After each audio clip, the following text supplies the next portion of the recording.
بظل الظروف الصعبة اللي عم نعيشها اليوم من ضغوط اقتصادية واجتماعية وصولا إلى أجواء الحرب والتوتر الأمني، صار القلق والتوتر جزء من تفاصيل حياتنا اليومية. الأخبار وعدم الاستقرار كلها عوامل بتخلي الإنسان بحالة استنفار وقلق دائم.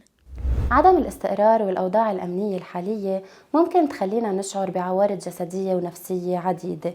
بنذكر منها على الصعيد الجسدي التعب، الرجفة، وجع الراس، فقدان الشهية، صعوبة بالنوم، وآلام بالجسم. أما على الصعيد النفسي رح نلاحظ أنه عم نحس بقلق دايم، عم تجينا أفكار سلبية متكررة، معقول نشعر بالخوف، بالتوتر، وبالحزن. ممكن يصير عنا صعوبة بالتركيز وكوابيس وردة فعل سريعة وعصبية. من المهم انه اذا هيدي العوارض طولت نطلب مساعدة اخصائيين او نتصل على الخط الوطني الساخن للدعم النفسي والوقاية من الانتحار يلي هو 1564، وهذا الرقم available 24/7. في 3 نصايح فينا نكون عم نعتمدها كرمال نتعامل مع التوتر يلي نحن عم نعيشه.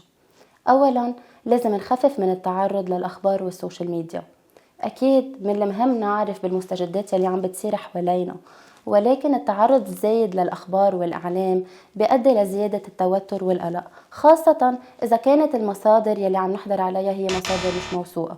من هون نطرح فكرة تانية عن اهمية اختيار مصادر موثوقة لمتابعة الاخبار. وكمان لازم نجرب قد ما فينا نتجنب مناقشة الأخبار البشعة والمقلقة قدام الأطفال.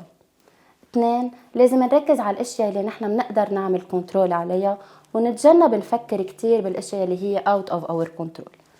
3، لازم نكون قد ما بنقدر نكون عم نعتمد روتين يومي، وهذا الشيء بيساعد الأشخاص يلي نازحين على مطارح جديدة لو المطرح الجديد اللي نقلوا عليه هو مكان مؤقت، بس هذا الشيء بيساعد على التأقلم. مثلا فينا نكون عم نعمل سبور يوميا بوقت محدد، فينا نكون عم نحدد أوقات أكل ونوم يومية ثابتة، وبالأخير فينا نكون عم نستخدم البريدنج exercises اللي هن تمارين التنفس.